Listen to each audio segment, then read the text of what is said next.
사람은 이 인생을 살아갈 때 커다란 세 가지 범주 속에 속하게 됩니다. 첫째는 절대자, 곧 하나님과의 관계입니다. 인간은 그리스도를 믿든지 그렇지 않든지 모두 절대적인 존재를 찾아가게 됩니다. 그래서 어떻습니까? 지구상에 존재하는 수많은 종교들은 모두 절대자를 찾습니다. 그래서 수행을 하든 고행을 하든 하다못해 명상을 하든 이 세상 속에 풀리지 않는 문제 속에서 절대자를 찾는 것이죠. 이 철학이라고 하는 끝없는 고민과 질문들을 통하여 끝내 답을 얻지 못하고 결국에는 그들의 눈을 절대자로 향하게 됩니다. 특별히 우리 크리스찬들은 어떻습니까? 하나님과 나와의 관계를 늘 고민하며 살핍니다. 하나님 앞에서 내가 어떤 존재로 살아가야 되는가? 하나님 앞에 내가 오늘 어떠한 존재로 서 있는가를 늘 살피며 살아간다는 것입니다. 둘째로 나 자신과의 관계입니다. 우리는 이 세상을 살아가면서 나 자신을 돌아보게 되죠. 나는 어떠한 존재인가? 나는 이 땅에 왜 태어났는가? 나는 지금 제대로 살아가고 있는가? 이 자신과 관련된 여러 질문들을 스스로에게 던지면서 우리는 끊임없이 성장을 하게 됩니다. 세 번째는 타인과의 관계이지요. 이 땅에 태어나는 순간 우리 모두는 사람들과 관계를 맺으며 살아가게 됩니다. 가장 가까운 관계로 우리 부모님과의 관계를 맺게 되고 또 이웃과의 관계를 맺게 됩니다. 원하든 원하지 않든 인생이란 사람들과의 만남의 연속이라 할 수 있습니다. 이 타인과의 관계 속에서도 고민은 멈춰지지 않습니다. 나는 과연 올바른 부모인가? 나는 지금 아빠 혹은 엄마 노릇을 잘하고 있는가? 나는 과연 올바른 자녀일까? 나는 친구 혹은 선후배에게 어떠한 존재인가? 끊임없이 관계 속의 질문을 찾고 우리는 답을 찾아간다는 것입니다. 오늘 솔로몬은 이러한 인생의 세 가지 범주에 대해서 질문을 던졌습니다. 그리고 솔로몬은 과연 어떤 결과를 얻었는지 함께 본문을 통해 살펴보기를 원합니다. 먼저 솔로몬은 자기 자신과의 관계를 살펴보았습니다. 솔로몬은 우리가 잘 알듯이 당대 최고로 인정받는 지혜자였습니다. 하나님이 인정하고 세상이 그를 인정하였으며 스스로도 자부하는 사실이었죠. 그래서 온 땅의 모든 지혜자들이 솔로몬을 찾아왔습니다. 솔로몬과 지혜를 견주어 보기 위해 솔로몬을 찾아오지요. 금과 은과 폐물들을 가지고 와 솔로몬을 경배하고 솔로몬과 자신이 갖고 있는 지혜를 견주어 봅니다. 그렇게 수많은 지혜자들이 솔로몬을 찾아왔지만 솔로몬은 뭐라고 이야기를 했습니까? 자신을 찾아온 자 중에 나보다도 나은 자가 없다라고 자부했습니다. 그렇게 솔로몬은 자신이 갖고 있는 지식, 지혜에 대해서 자부하며 살아왔는데 또한 내가 가지고 있는 지식과 지혜가 풍성한 삶을 살아갈 수 있는 원동력이라 여기며 살아왔는데 이 세상의 모든 지식과 지혜를 섭렵했다라고 생각을 했는데 어느 날 아침 눈을 떠보니 솔로몬이 이상하리만큼 막막한 절망을 느끼게 됩니다. 나름 최고의 지혜자라고 생각을 해왔는데 돌이켜 보니까 지혜의 끝을 모르겠는 겁니다. 이 낯선 곳에서 낯선 아침을 맞이한 것처럼 그동안 익숙했던 지식과 지혜들이 끝모를 절망감만 주고 있는 겁니다. 그래서 솔로몬이 뭐라고 고백을 할까요? 23절 말씀 다시 한번 보십시오. 내가 이 모든 것을 지혜로 시험하며 스스로 이르기를 내가 지혜자가 되리라 하였으나 지혜가 나를 멀리하였도다. 하반절에 보니까 뭐라 말씀합니까? 지혜가 나를 멀리하였도다.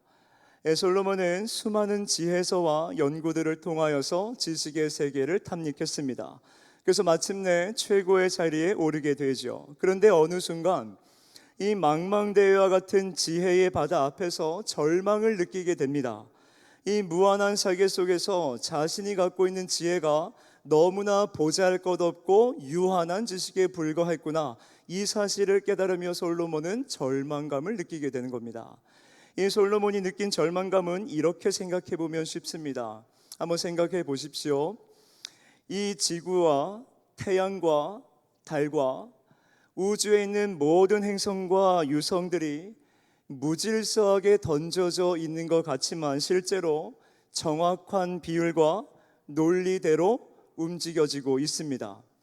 이런 무서울이만치 정확한 힘의 움직임을 과연 어떻게 인간이 논리적으로 설명할 수 있겠으며 정확하게 밝혀낼 수 있겠습니까? 미지의 세계이지 않습니까? 인간이 아무리 열심히 연구를 한다 할지라도 길가에 핀 흔한 들풀의 생명력 역시 우리는 정확하게 그리고 명확하게 그 정체를 밝힐 수가 없는 겁니다. 정말 그림을 잘 그리는 화가가 있습니다.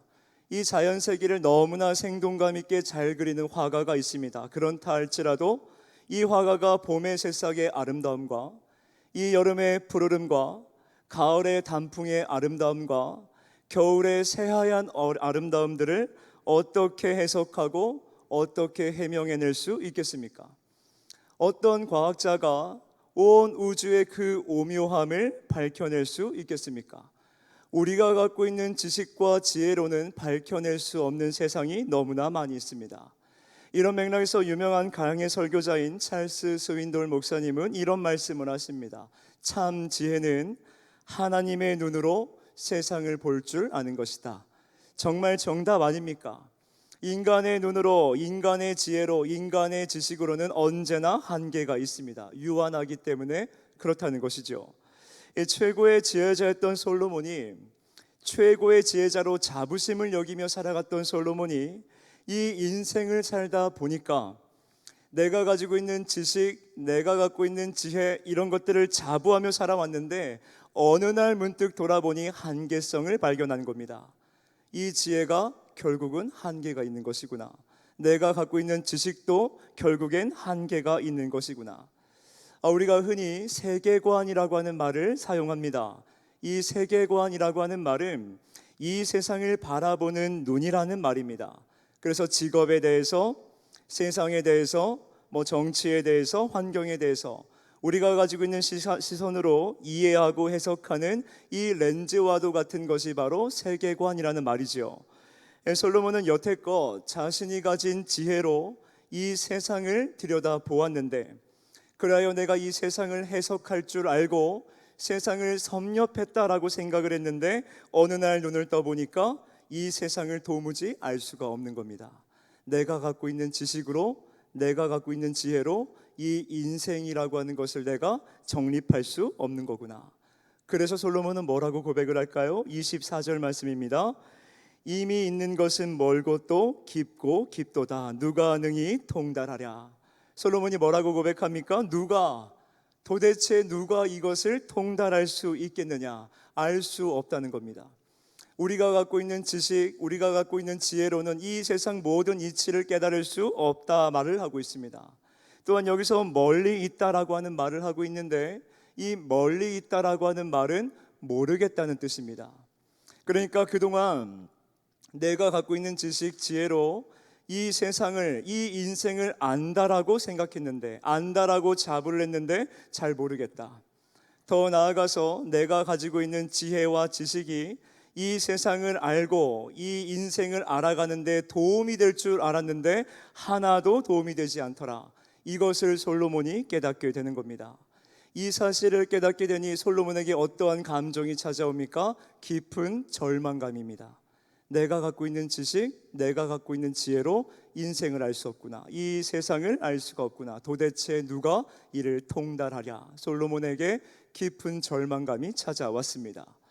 자, 그리고 이어서 솔로몬은 타인과의 관계로 이 시선을 돌립니다. 25절과 26절 한번 보십시오. 내가 돌이켜 전심으로 지혜와 명철을 살피고 연구하여 악한 것이 얼마나 어리석은 것이요 어리석은 것이 얼마나 미친 것인 줄을 알고자 하였더니 마음은 올무와 금을 같고 손은 포승 같은 여인은 사망보다 더 쓰다는 사실을 내가 알아내었도다. 그러므로 하나님을 기쁘게 하는 자는 그 여인을 피하려니와 죄인은 그 여인에게 붙잡히리로다. 자, 솔로몬이 여인이라고 하는 말을 하고 있습니다. 이는 실제적인 여인일 뿐만이 아니라 그 이면에는 솔로몬이 평생 겪은 어떠한 문제를 지금 은유적으로 표현을 하고 있는 겁니다. 솔로몬은 곁에 둔 여인들이 참 많이 있었죠.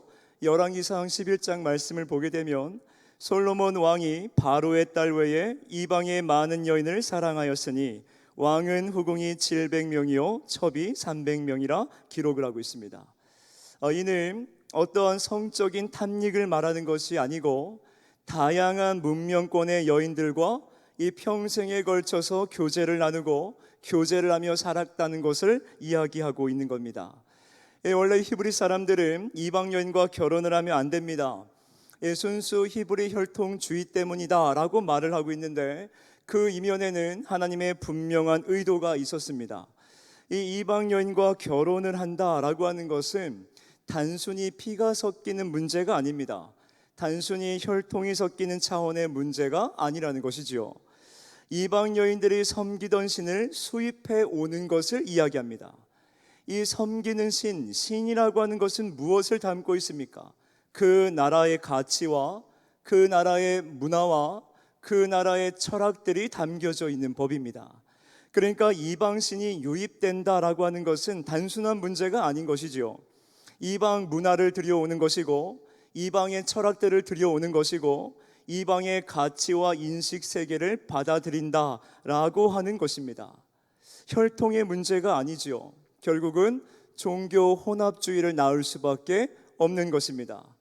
결국 솔로몬은 이방 여인들을 통하여서 수많은 나라의 신들을 들여오게 됩니다. 그리고 그 끝은 어떻게 됩니까? 올바른 기독교 신앙이 무너지고 하나님의 주권을 두는 신정 정치는 완전히 무너지며 결국 우상 숭배로 인해 나라가 두 쪽이 되어 버립니다. 그래서 하나님은 이스라엘을 북이스라엘과 남유다로 흩어 버리시지요. 이 수많은 이방 여인들이 수많은 신들을 이스라엘로 가지고 들어오면서 이 기독교 신앙이 무너졌습니다. 그리고 결국 하나님은 이 북이스라엘과 남유다로 흩어 버리시지요. 그리고 북이스라엘도 그 남유다도 끝내 회개를 하지 않다가 결국엔 아수르와 바벨론에 의해 멸망을 하게 됩니다. 솔로몬은 천여 명의 여자를 후궁과 첩으로 맞이했습니다. 그리고 그들을 통하여서 그들의 문화를 배웠고 그들의 철학을 배웠고 그들의 가치를 배웠으며 그들의 힘의 세계를 축적했습니다. 이 평생에 걸쳐서 얼마나 많은 세계를, 얼마나 많은 문화를, 얼마나 많은 지식들을 섭렵했겠습니까? 그런데 그 결론이 무엇입니까? 26절 말씀 다시 한번 보십시오. 마음은 올무와 금을 같고 송은 포승 같은 여인은 사망보다 더 쓰다는 사실을 내가 알아내었도다. 자신이 축적한 모든 경험과 지식들이 죽음보다 더 쓰더라 라고 솔로몬은 고백합니다. 수많은 사람들로 하여금 배운 지식, 지혜, 문화, 철학, 힘의 세계, 이 모든 것들을 내가 경험하고 지식으로 축적을 하였는데 그리하면 내가 이 모든 열방 가운데 최고의 지혜자가 되고 나의 지혜가 성장하고 내가 인생을, 이 세상을 이해할 줄 알았는데 죽음보다 더 쓴 일이더라. 이것이 솔로몬이 깨달은 두 번째 깨달음입니다. 타인과의 관계를 통하여서 이 세상의 모든 지식들, 모든 문화들, 모든 철학들을 다 섭렵했지만 그것은 사망보다 더 쓴 일이었다. 이렇게 솔로몬이 고백을 합니다. 자, 그러면 이 세상의 탐닉들을 피할 수 있는 길은 없는 것일까요? 솔로몬은 우리에게 이야기합니다. 26절 하반절을 보십시오. 그러므로 하나님을 기쁘게 하는 자는 그 여인을 피하려니와 죄인은 그 여인에게 붙잡히리로다. 하반절 보니까 하나님을 기쁘시게 하는 자는 그 여인을 피할 수 있다라고 이야기합니다. 자, 하나님을 기쁘시게 하는 자라는 것은 무엇을 의미할까요? 아주 간단한 개념으로 하나님께 은혜를 입는 자를 말하는 겁니다. 하나님께 은혜를 입은 자는 세상의 탐닉을 피할 수 있지만 하나님의 은혜를 입지 못한 자는 이 세상의 탐닉에 빠질 수밖에 없다라고 솔로몬은 이야기하는 겁니다. 사랑하는 여러분, 아무리 똑똑한 사람이라 할지라도 부지런한 사람을 당해낼 수가 없습니다. 아무리 똑똑하고 부지런해도 운 좋은 사람을 당해낼 수가 없습니다. 아무리 똑똑하고 부지런하고 운이 좋아도 하나님의 은혜를 입은 자를 당해낼 수 없는 것입니다. 하나님께 은혜를 입었다는 것은 무엇을 말합니까? 아주 쉬운 표현으로 하나님이 영원토록 내 편이 되어 주시겠다라고 작정하셨다는 것을 의미합니다. 너무 아름다운 말 아닙니까? 하나님이 평생 내 편이 되어 주시겠다 작정을 하셨습니다. 요셉을 한번 생각해 보십시오. 요셉의 평생을 거쳐서 세상은 요셉을 무너뜨리려고 했습니다. 형들에 의하여서 물없는 웅덩이에 던져지게 되고 종으로 팔려지게 되고 감옥에도 들어가게 됩니다. 그런데 요셉은 결국 어떤 사람이 됩니까? 말씀을 좀 한번 살펴보실까요? 창세기 49장 22절로 24절입니다. 우리 한번 함께 읽어볼까요? 요셉은 무성한 가지 곧 샘의 곁에 무성한 가지라 그 가지가 담을 넘었도다. 활 쏘는 자가 그를 학대하며 적개심을 가지고 그를 쏘았으나 요셉의 활은 도리어 굳세며 그의 팔은 힘이 있으니 이는 야곱의 전능자 이스라엘의 반석인 목자의 손을 힘입음이라. 아멘. 하반절에 보니까 또다시 아름다운 말씀이 나옵니다. 야곱의 전능자 이스라엘의 반석인 목자의 손을 힘입었다. 하나님께서 편들어 주시기로 작정한 인생은 어떻습니까? 그의 인생 가운데 어떠한 고난이 찾아와도 하나님께서 그를 꽉 붙잡아 주신다는 겁니다. 또한 샘 곁에 심긴 가지가 되어서 담을 넘게 되는 것이지요. 아무리 세상이 요셉을 땅구덩이 속에 묻어두어도, 아무리 요셉을 감옥에 쳐넣어도 하나님께서 요셉을 작정하여 붙들고 계시기 때문에 이 세상의 핍박도, 이 세상의 미움도, 이 세상의 불의도 결국 요셉을 일으키시는 데 사용되어지는 도구에 불과한 것입니다. 물론 세상의 핍박과 미움과 불의를 당하는 그 순간 속에서 요셉은 괴로울 수도 있었습니다. 이해가 되지 않고 납득이 되지 않을 수도 있었겠죠. 내가 지금 무엇 때문에 이런 처지가 된단 말인가? 나는 정말 잘못한 게 없는데, 나는 정말 이 인생을 잘 살아왔는데 내가 한 거라고는 하나님의 주권을 인정하고 하나님을 신앙한 것밖에 없는데 내 인생은 왜 이렇단 말인가? 이러한 원망과 불평들을 쏟아낼 법도 하지요. 그러나 하나님은 요셉을 작정하여 붙들고 계셨고 그의 인생 속에 숱한 고난들이 찾아왔지만 그 모든 고난들 속에서 하나님은 요셉의 마음을 붙잡아 주셨고 또한 그 모든 고난의 순간들마저도 사용하셔서 요셉을 일으키는 도구로 사용을 하신 겁니다. 결국 어떻습니까? 이 성경의 표현대로 샘 곁에 심긴 가지가 되어서 담을 넘게 되는 겁니다. 결국 하나님 편들어 주시기로 작정한 요셉을 통하여 하나님 어떠한 일들을 나타내십니까? 이스라엘 땅을 넘어서 이 기근으로 인해서 온 세상 사람들이 죽어가던 바로 그때에 이스라엘과 애굽을 뛰어넘어 더 나아가 이 세상을 먹여 살리는 복의 통로로 하나님은 요셉을 사용하시는 겁니다. 사랑하는 성도 여러분, 하나님의 은혜를 입게 될 때 우리 역시 하나님 앞에 귀하게 쓰임받는 복의 통로가 된다는 사실을 믿으시기를 바랍니다. 하나님의 은혜가 임해야만이 우리에게 찾아온 어떠한 고난도 우리는 견디고 이겨낼 수 있음을 믿으시기를 바랍니다. 하나님의 은혜만이 우리를 보호하시고 하나님의 은혜만이 우리의 피난처가 되어주시며 하나님의 은혜가 있을 때에만이 우리는 일어서서 담대히 믿음을 선포하며 살아갈 수 있다는 것을 믿으시기를 바랍니다. 그러면 우리가 이 땅을 살아갈 때 우리의 기도 제목이 어떻게 되어야 될까요? 하나님, 하나님의 은혜 있는 자가 되기를 원합니다. 이 세상, 이 세상의 힘, 그 권력, 그런 것들을 축적하는 인생이 되어지는 것이 아니라 하나님의 은혜를 입는 인생이 되기를 원합니다. 하나님이 편들어 주시는 인생이 되기를 원합니다. 이것이 오늘 우리의 기도의 제목이 되어야 될 줄로 믿습니다. 사랑하는 성도 여러분, 노아를 기억하십니까? 이 창세기 6장을 보면 이 성경은 노아를 어떻게 소개합니까? 노아는 당대의 의인이요 당대의 완전한 자였더라. 그는 하나님과 동행하는 사람이었으며 하나님이 자신에게 명령하신 것을 다 준행하였더라. 이것이 노아의 인생의 간략한 요약들입니다. 그렇다면 어떻게 노아는 그렇게 살 수 있었을까요? 당대의 의인으로서, 당대의 완전한 자로서 하나님과 동행하며 하나님 명령하신 것들을 다 준행할 수 있는 그 노아의 삶을 어떻게 살아낼 수 있었던 것일까요? 이 창세기 6장의 앞부분에 아주 중요한 단초가 있습니다. 말씀을 볼까요? 창세기 6장 8절 말씀입니다. 한번 같이 읽어보겠습니다. 그러나 노아는 여호와께 은혜를 입었더라. 뭐라 말합니까? 여호와께 은혜를 입었더라. 하나님께 은혜를 입었기 때문에 그 모든 것들이 가능했다는 것입니다. 당대의 의인이요, 당대의 완전한 자요, 하나님과 동행하는 자요, 하나님 자신에게 명령하신 것을 다 준행할 수 있는 근거가 어디 있습니까?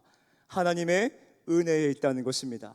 노아의 사람됨도, 노아의 능력도, 노아의 스펙에도, 이 노아가 가지고 있는 세상의 지식과 세상의 재물, 그런 것들에 근거 두지 아니하고 노아가 완전할 수 있었던 이유는 하나님께 은혜를 입었더라.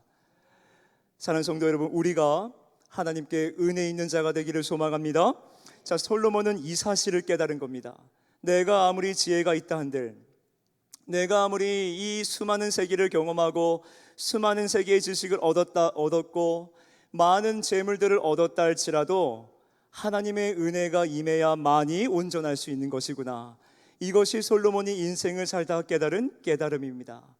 그래서 솔로몬은 한 사람을 찾기 시작합니다. 내게 은혜를 줄 자가 누구인가? 내게 진리를 줄 사람이 누구인가? 그 사람을 찾아 나섭니다. 말씀을 보십시오. 27절과 28절입니다. 전도자가 이르되 보라, 내가 낱낱이 살펴 그 이치를 연구하여 이것을 깨달았노라. 내 마음이 계속 찾아보았으나 아직도 찾지 못한 것이 이것이라. 천 사람 가운데서 한 사람을 내가 찾았으나 이 모든 사람들 중에서 여자는 한 사람도 찾지 못하였느니라. 자, 솔로몬은 은혜를 부어줄 사람을 지금 찾았습니까? 찾지 못했습니까? 하반절에 보니까 찾지 못하였느니라. 사랑하는 여러분, 솔로몬은 전도서를 통하여서 오늘 우리에게 끊임없는 질문을 던지고 있습니다. 해 아래 참된 위로자가 누구인가? 해 아래 내게 참된 길을 열어줄 사람이 누구인가? 솔로몬은 전도서를 통해서 끊임없이 이 질문을 반복하고 있습니다. 해 아래 이 세상 가운데 참된 위로자가 누군가? 진리가 누구인가? 참된 길을 열어줄 자가 누구인가? 이 전도서를 통해서 반복적으로 그 질문을 던집니다. 그런데 이에 대한 결론은 이번 장에서도 마찬가지입니다. 해 아래 이 세상 가운데 그런 사람 없다는 겁니다. 참된 위로를 줄 자, 참된 인생길을 열어줄 자, 이 세상 가운데 한 사람도 없다는 겁니다.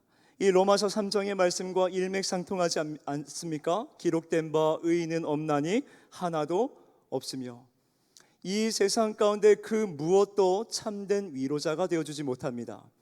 이 세상 그 누구도 그 무엇도 참된 길을 우리에게 알려주지 못합니다.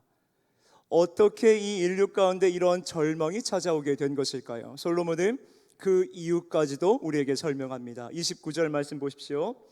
내가 깨달은 것은 오직 이것이라. 곧 하나님은 사람을 정직하게 지으셨으나 사람이 많은 꾀들을 낸 것이니라. 자, 하나님이 사람을 어떻게 창조하셨습니까? 정직하게 창조하셨습니다. 다시 말해 하나님의 형상대로 우리 인간들을 완전하게 창조하셨다는 것입니다. 그런데 교만이라고 하는 것이 마음에 들어온 이 한 사람으로 말미암아 온 인류는 죄인이 되었습니다. 그렇게 하나님과의 관계가 멀어지고 그 결과 인간은 절망을 만날 수밖에 없는 존재가 되어버린 것입니다. 이 세상 가운데 그 누구도 그 무엇도 우리에게 소망을 주지 못하는 그런 절망뿐인 인생이 되어버렸다는 것입니다. 그런데 놀랍게도 이 성경 중에 전도서의 짝으로 불리는 책이 있는데 그 책은 바로 솔로몬이 쓴 아가서입니다. 전도서에서는 끊임없이 해 아래 이 인생 가운데 이 세상 가운데 참된 위로자가 누구인가 라고 물으면서 이 절망스러운 인생 이야기를 하고 있는데, 이와 병렬적으로 아가서는 신랑이 사랑하는 여인을 찾아 나서는 이야기들을 우리에게 보여주고 있습니다. 이것은 무엇을 상징하고 있는 것일까요? 잃어버린 백성들을 찾아 나서는 하나님의 가슴 아픈 구애를 문학적으로 표현하고 있는 겁니다. 자, 그러면 아가서의 말씀을 한번 살펴보실까요? 아가서 6장 1절 말씀입니다. 여자들 가운데서 어여쁜 자야, 내 사랑하는 자가 어디로 갔는가? 내 사랑하는 자가 어디로 돌아갔는가? 우리가 너와 함께 찾으리라. 자, 하나님 죄를 지은 이 아담을 에덴 동산에서 찾으시지 않습니까? 아담아, 아담아, 네가 어디 있느냐? 하나님 아담을 간절하게 찾으십니다. 그 아담을 간절히 찾으셨던 것처럼 오늘 말씀을 보니까 내 사랑하는 자야라고 찾고 계십니다. 잃어버린 영혼들을 찾고 계시다는 것이죠. 이어서 말씀 또 보십시오. 6장 9절 말씀입니다. 내 비둘기, 내 완전한 자는 하나뿐이로구나. 그는 그의 어머니의 외딸이요 그 낳은 자가 귀중하게 여기는 자로구나. 여자들이 그를 보고 복된 자라 하고 왕비와 후궁들도 그를 칭찬하는구나. 그렇게 간절히 한 영혼을 찾다가 사랑하는 자를 만나게 됩니다. 솔로몬이 누구를 발견하게 된 거지요? 우리가 잘 알다시피 술람미 여인을 발견하게 된 것입니다. 이는 신랑 되신 예수님과 신부가 될 교회의 사랑을 빗대어 표현한 것이 바로 솔로몬과 술람미 여인의 만남입니다.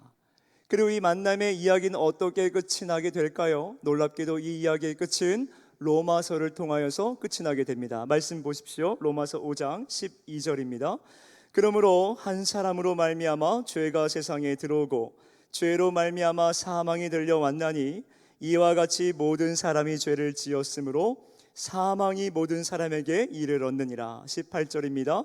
그런즉 한 범죄로 많은 사람이 정죄에 이른 것 같이 한 의로운 행위로 말미암아 많은 사람이 의롭다 하심을 받아 생명에 이르렀느니라. 21절입니다.